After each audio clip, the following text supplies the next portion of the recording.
ತಮ್ಮ ತವರು ರಾಜ್ಯ ಗುಜರಾತ್ ಪ್ರವಾಸದಲ್ಲಿರೋ ಪ್ರಧಾನಿ ನರೇಂದ್ರ ಮೋದಿ ಅವರು ಐತಿಹಾಸಿಕ ಸೋಮನಾಥ ದೇವಾಲಯದಲ್ಲಿ ವಿಶೇಷ ಪೂಜೆ ಸಲ್ಲಿಸಿದ್ದಾರೆ.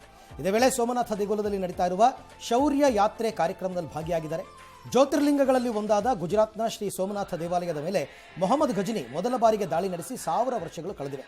ಕಾರ್ಯಕ್ರಮದಲ್ಲಿ ಪ್ರಧಾನಿ ಮೋದಿ ಇತಿಹಾಸವನ್ನು ಸ್ಮರಿಸಿದ್ದಾರೆ.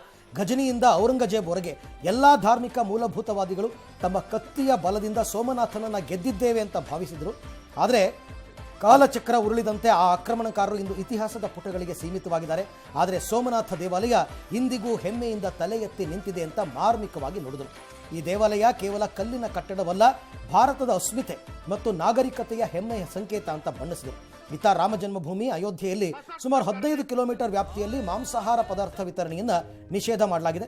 ಅಯೋಧ್ಯೆಯಲ್ಲಿರುವ ಕೆಲವು ಹೋಟೆಲ್ಗಳು ಮತ್ತು ಹೋಮ್ ಸ್ಟೇಗಳು ಅತಿಥಿಗಳಿಗೆ ಮಾಂಸಾಹಾರ ಮದ್ಯಪಾನವನ್ನು ನೀಡ್ತಾ ಇವೆ ಅಂತ ಸಾಲು ಸಾಲು ದೂರು ಬಂದ ಹಿನ್ನೆಲೆಯಲ್ಲಿ ಅಯೋಧ್ಯೆ ಮಹಾನಗರ ಪಾಲಿಕೆ ಕಠಿಣ ಕ್ರಮಕ್ಕೆ ಮುಂದಾಗಿದೆ. जब गजनी से लेकर औरंगजेब तक सोमनाथ पर हमला कर रहे थे तो उन्हें लग रहा था कि उनकी तलवार सनातन सोमनाथ को जीत रही है.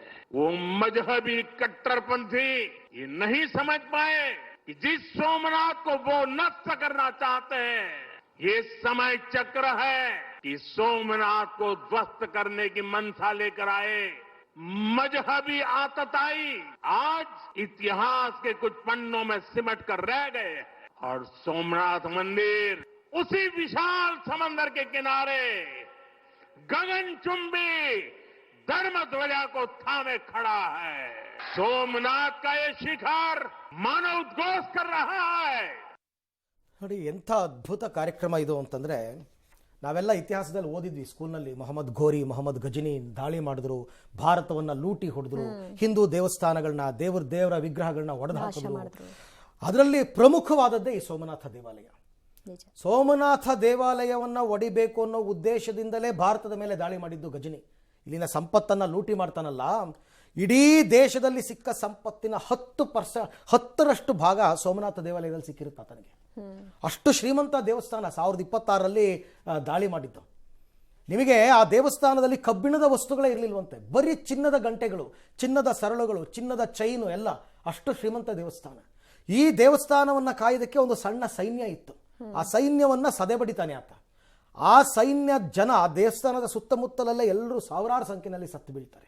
ಇವತ್ತು ಮೋದಿ ಅದನ್ನು ಸ್ಮರಿಸ್ಕೋತಾರೆ. ಅವರ ರಕ್ತವನ್ನ ಈ ಮಣ್ಣು ಕುಡಿದಿದೆ, ಆ ಮಣ್ಣಿನ ಮೇಲೆ ನಾವು ಕಾರ್ಯಕ್ರಮವನ್ನು ನಡೆಸ್ತಾ ಇದ್ದೀವಿ ಅಂತ ಅಂದ್ಬಿಟ್ಟು. ಅವ್ರು ಹೇಳಿದ್ದು ಕೂಡ ಕರೆಕ್ಟ್. ಯಾರ್ಯಾರು ಆ ದೇವಾಲಯವನ್ನು ಒಡಿಬೇಕು ಅಂತ ಬಂದ್ರೋ ಎಲ್ಲರೂ ಇತಿಹಾಸದ ಪುಟಗಳಲ್ಲಿದ್ದಾರೆ ಹೊರತು ದೇವಸ್ಥಾನ ಇವತ್ತಿಗೂ ಇದೆ. ದೇವಸ್ಥಾನ ಕಂಪ್ಲೀಟ್ ಡೆಮಾಲಿಷ್ ಆಗಿತ್ತು. ನಮ್ಮ ದೇಶಕ್ಕೆ ಸ್ವಾತಂತ್ರ್ಯ ಬಂದ ನಂತರ ಆ ದೇವಸ್ಥಾನವನ್ನು ಮತ್ತೆ ಕಟ್ಟಿದ್ರು. 75 ವರ್ಷ ಆಯ್ತು ಅದನ್ನು ಕಟ್ಟಿ ಇವಾಗ. ಹಾಗಾಗಿ ನಾವೆಲ್ಲ ಅಷ್ಟು ಮಾತ್ರ ಓದಿದ್ವಿ. ನಮ್ಗೆ ಅದು ಈಗ ರೀಕಾಲ್ ಮಾಡ್ಕೋತಾ ಇರೋದು. ಅಲ್ಲಿ ದೇವಸ್ಥಾನವನ್ನ ಹೈಲೈಟ್ ಮಾಡೋದಕ್ಕಿಂತ ನಮ್ಮ ಮೇಲೆ ನಡೆದ ದಬ್ಬಾಳಿಕೆಗಳು, ದಾಳಿಗಳು ಏನು ಅಂತಕ್ಕಂಥದನ್ನ ಜನರಿಗೆ ಮತ್ತೊಮ್ಮೆ ನೆನಪಿಸ್ಕೊಡೋ ಕಾರ್ಯಕ್ರಮ ಅದು. ಹಾಗಾಗಿ ಆ ಕಾರ್ಯಕ್ರಮ ಅಷ್ಟು ಮಹತ್ವ ಪಡ್ಕೊಂಡಿತ್ತು.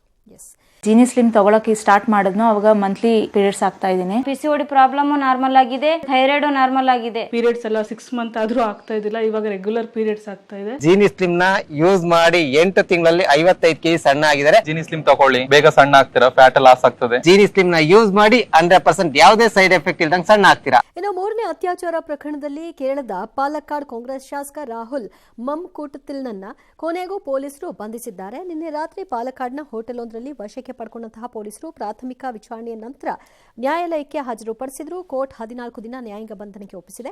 ನಟಿ ರಿನಿ ಅನ್ನ ಜಾರ್ಜ್ಗೆ ದೌರ್ಜನ್ಯ ಬಳಿಕ ಮದುವೆ ಹೆಸರಲ್ಲಿ ಮೋಸ ಮಾಡಿ ಗರ್ಭಪಾತ ಮಾಡಿದ್ದ ಅನ್ನೋ ಕೇಸ್ ಕೂಡ ದಾಖಲಾಗಿತ್ತು.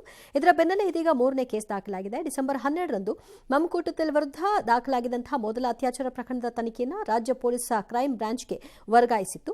ಈ ಪ್ರಕರಣವನ್ನು ಈ ಹಿಂದೆ ತಿರುವನಂತಪುರಂ ನಗರ ಪೊಲೀಸ್ ಆಯುಕ್ತರು ನಿರ್ವಹಿಸಿದ್ರು. ವರ್ಗಾವಣೆಯ ನಂತರ ಉಚ್ಚಾಟಿತ ಕಾಂಗ್ರೆಸ್ ಶಾಸಕನ ವಿರುದ್ಧ 2 ಅತ್ಯಾಚಾರ ಪ್ರಕರಣಗಳ ತನಿಖೆ ನಡೆಯುತ್ತಿದೆ. ನಟಿ ರಿನಿ ಪ್ರತಿಕ್ರಿಯಿಸಿದ್ದು, ಆತನ ದೌರ್ಜನ್ಯಕ್ಕೆ ಒಳಗಾದವರು ಮತ್ತಷ್ಟು ಮಹಿಳೆಯರಿದ್ದಾರೆ, ಅವರೆಲ್ಲ ಈಗ ಧೈರ್ಯದಿಂದ ಬಂದು ಮಾತನಾಡಬೇಕು, ಆಗಲೇ ಆರೋಪಿಗೆ ಶಿಕ್ಷೆ ಆಗೋದು ಅಂತ ಕೂಡ ಹೇಳಿದ್ದಾರೆ. ಅಂದಹಾಗೆ ಉಚ್ಚಾಟಿತ ಕಾಂಗ್ರೆಸ್ ಶಾಸಕನಿಗೆ 10 ವರ್ಷದಿಂದ ಜೀವಾವಧಿ ಶಿಕ್ಷೆ ವಿಧಿಸಬಹುದಾದ ಸಾಧ್ಯತೆ ಇದೆ. ಇನ್ನು ಭಾರತದಲ್ಲಿ ಪದೇ ಪದೇ ವಿಧ್ವಂಸಕ ಕೃತ್ಯಗಳನ್ನು ಎಸಗುತ್ತಲೇ ಬರ್ತಾ ಇರುವ ಲಷ್ಕರ್ ಉಗ್ರ ಸಂಘಟನೆ ಜೊತೆಗಿನ ಪಾಕಿಸ್ತಾನ ಸರ್ಕಾರ ಮತ್ತು ಸೇನೆಗೆ ನಂಟು ಮತ್ತೊಮ್ಮೆ ಬಯಲಾಗಿದೆ. ಅಲ್ಲೇನು ಬಯಲಾಗೋದು, ಇಡೀ ಜಗತ್ತು ಗೊತ್ತಿರೋ ಸತ್ಯಪ್ಪ ಅದು. ಪಾಕಿಸ್ತಾನ ಸೇನೆ ಮೃತ ಸೈನಿಕರ ಅಂತ್ಯಕ್ರಿಯೆಯಲ್ಲಿ ಭಾಗಿಯಾಗುವಂತೆ ನನ್ನನ್ನು ಆಹ್ವಾನಿಸಿದೆ ಅಂತ ಲಷ್ಕರ್ ಉಪನಾಯಕ ಸೈಫುಲ್ಲಾ ಕಸೂರಿ ಒಪ್ಪಿಕೊಂಡಿದ್ದಾನೆ. ಈ ಮೂಲಕ ಭಾರತದ ಆಪರೇಷನ್ ಸಿಂಧೂರ ವೇಳೆ ಪಾಕಿಸ್ತಾನದ ಸೈನಿಕರು ಸಾವನ್ನಪ್ಪಿದ್ದಾರೆ ಎಂಬ ಭಾರತದ ವಾದಕ್ಕೆ ಉಗ್ರನೇ ಸಾಕ್ಷ್ಯ ಕೊಟ್ಟಿದ್ದಾನೆ. ಮಾತು ಮುಂದುವರಿಸಿ, ಭಾರತಕ್ಕೆ ನಾನು ಅಂದರೆ ಭಯ, ಪಾಕಿಸ್ತಾನ ಮತ್ತು POKಯಲ್ಲಿ ಟೆರರ್ ಕ್ಯಾಂಪ್ಗಳನ್ನು ಟಾರ್ಗೆಟ್ ಮಾಡಿ ದೊಡ್ಡ ಪ್ರಮಾದ ಮಾಡಿದೆ, ಕಾಶ್ಮೀರ ಶಾಂತಿಯಾಗಿರೋದಕ್ಕೆ ಬಿಡಲ್ಲ ಅಂತ ಹೇಳಿರೋ ವಿಡಿಯೋ ಒಂದು ಬಯಲಾಗಿದೆ.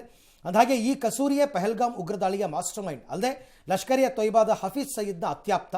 ಈ ಮಧ್ಯೆ ಭಾರತದಲ್ಲಿ ಹಲವು ಕಡೆ ಆತ್ಮಹತ್ಯಾ ಬಾಂಬ್ ದಾಳಿಗೆ 1000ಕ್ಕೂ ಹೆಚ್ಚು ಫಿದಾಯಿನ್ಗಳು ರೆಡಿ ಇದ್ದಾರೆ ಅಂತ ಜೈಷ್ ಎ ಮೊಹಮ್ಮದ್ ಮುಖ್ಯಸ್ಥ ಮಸೂದ್ ಅಜರ್ ಹೇಳಿದ್ದಾರೆ. ಇರಾನ್ನಲ್ಲಿ ಹಣದುಬ್ಬರ ಏರಿಕೆ, ಆರ್ಥಿಕ ಬಿಕ್ಕಟ್ಟಿನ ಬೆನ್ನಲ್ಲೇ ಸರ್ವಾಧಿಕಾರಿ ಖಮೇನಿ ವಿರುದ್ಧ ಜನ ದಂಗೆ ಎದ್ದಿದ್ದು ಪ್ರತಿಭಟನೆಗಳು 2 ವಾರಕ್ಕೆ ಮುಂದುವರೆದಿದೆ. ಸರ್ಕಾರಿ ಕಟ್ಟಡಗಳಿಗೆ ಬೆಂಕಿ ಹಚ್ಚಲಾಗ್ತಿದೆ. ಹಿಂಸಾಚಾರದಲ್ಲಿ ಮೃತಪಟ್ಟವರ ಸಂಖ್ಯೆ 116 2600ಕ್ಕೂ ಹೆಚ್ಚು ಜನರನ್ನ ಬಂಧಿಸಲಾಗಿದೆ. ಇಂಟರ್ನೆಟ್ ದೂರವಾಣಿ ಸಂಪರ್ಕವನ್ನು ಕಡಿತಗೊಳಿಸಿದ್ರೂ ಸಹ ಜನರ ದಂಗೆ ಮಾತ್ರ ನಿಲ್ತಾ ಇಲ್ಲ. ಇನ್ನು ನಗರ ಕೇಂದ್ರಗಳಲ್ಲಿ ಮುತ್ತಿಗೆ ಹಾಕಲು ಸಜ್ಜಾಗುವಂತೆ 1979ರ ಇಸ್ಲಾಮಿಕ್ ಕ್ರಾಂತಿಯ ಸಮಯದಲ್ಲಿ ಅಧಿಕಾರದಿಂದ ತೆಗೆದು ಹಾಕಲ್ಪಟ್ಟಂಥ ಇರಾನ್ನ ಕೋನಿಯಾ ಶಾ ಮಹಮ್ಮದ್ ರೆಜಾ ಅವರ ಮಗ ದೇಶಭ್ರಷ್ಟ ಕ್ರೌನ್ ಪ್ರಿನ್ಸ್ ರೆಜಾ ಪ್ರತಿಭಟನಾಕಾರರಿಗೆ ಕರೆಯನ್ನ ಕೊಟ್ಟಿದ್ದಾನೆ. ಈ ಹೊತ್ತಲ್ಲೇ ಪ್ರತಿಭಟನೆಗಳಲ್ಲಿ ಭಾಗವಹಿಸುವವರು ದೇವರ ಶತ್ರುಗಳು, ಇದು ಮರಣದಂಡನೆಗೆ ಒಳಪಡಿಸಬಹುದಾದ ಅಪರಾಧ ಅಂತ ಇರಾನ್ನ ಅಟಾರ್ನಿ ಜನರಲ್ ಮೊಹಮ್ಮದ್ ಮೆವಾಹೆದಿ ಹಜಾದ್ ಎಚ್ಚರಿಕೆ ಕೊಟ್ಟಿದ್ದಾರೆ. ಇನ್ನು ಇರಾನ್ನಲ್ಲಿ ನಡೀತಾ ಇರುವಂತಹ ಪ್ರತಿಭಟನೆಗೆ ಅಮೆರಿಕ ಅಧ್ಯಕ್ಷ ಬೆಂಬಲವನ್ನ ಸೂಚಿಸಿದ್ದು, ಇರಾನ್ ಸ್ವತಂತ್ರವನ್ನ ಪಡಿತಾ ಇದೆ, ಬಹುಶಃ ಹಿಂದೆಂದೂ ಕಾಣದ ರೀತಿಯಲ್ಲಿ ಅಮೆರಿಕ ಸಹಾಯಕ್ಕೆ ಸಿದ್ಧ ಅಂತ ಸೋಷಿಯಲ್ ಮೀಡಿಯಾದಲ್ಲಿ ಬರ್ಕೊಂಡಿದ್ದಾರೆ. ಅಲ್ಲದೆ ಇರಾನ್ ಮೇಲೆ ವೈಮಾನಿಕ ದಾಳಿ ಕುರಿತು ತನ್ನ ಸೇನೆಗೆ ವಿವರಿಸಿ ಸಜ್ಜುಗೊಳಿಸಿದ್ದಾರೆ ಅಂತ ತಿಳಿದು ಬಂದಿದೆ. ಇದಕ್ಕೆ ತಿರುಗೇಟು ಕೊಟ್ಟಿರುವ ಇರಾನ್, ಒಂದೊಮ್ಮೆ ಅಮೆರಿಕ ದಾಳಿ ಮಾಡಿದ್ದಲ್ಲಿ ನಾವೇನು ಸುಮ್ಮನೆ ಕೂರಲ್ಲ, ನಾವು ಪ್ರತೀಕಾರ ತೀರಿಸಿಕೊಳ್ತೀವಿ ಅಂತ ಗುಡುಗಿದ್ದಾರೆ. ಜೊತೆಗೆ ಇರಾನ್ ಸಂಸತ್ನಲ್ಲೂ ಅಮೆರಿಕಕ್ಕೆ ಸವಾಲಾಗಿದೆ ಅಂತ ಘೋಷಣೆ ಮೊಳಗಿದೆ. ಅಮೆರಿಕಕ್ಕೆ ಸಾವಾಗಲಿ ಅನ್ನುವಂತಹ ಘೋಷಣೆ ಮೊಳಗಿದೆ. ಇರಾನ್ ಮೇಲೆ ಅಮೆರಿಕ ದಾಳಿ ಸಿದ್ಧತೆ ಬೆನ್ನಲ್ಲೇ ನೆರೆಯ ಇಸ್ರೇಲ್ ಕೂಡ ಅಲರ್ಟ್ ಆಗಿದೆ. ಭಾರತ ಕೂಡ ಇದನ್ನೆಲ್ಲ ಗಂಭೀರವಾಗಿ ನೋಡ್ತಾ ಇದೆ. ಓಕೆ, ವಡೋದರಲ್ಲಿ ನಡೀತಾ ಇದ್ದಂತಹ ಭಾರತ ನ್ಯೂಜಿಲೆಂಡ್ ಕ್ರಿಕೆಟ್ ಪಂದ್ಯಾವಳಿಯಲ್ಲಿ ಭಾರತ 4 ವಿಕೆಟ್ಗಳ ಭರ್ಜರಿ ಜಯ ಗಳಿಸಿದೆ. ಜೊತೆಗೆ 7 ರನ್ಗಳಿಂದ ವಿರಾಟ್ ಕೊಹ್ಲಿ 54ನೇ ಶತಕವನ್ನು ಮಿಸ್ ಮಾಡಿಕೊಂಡಿದ್ದಾರೆ.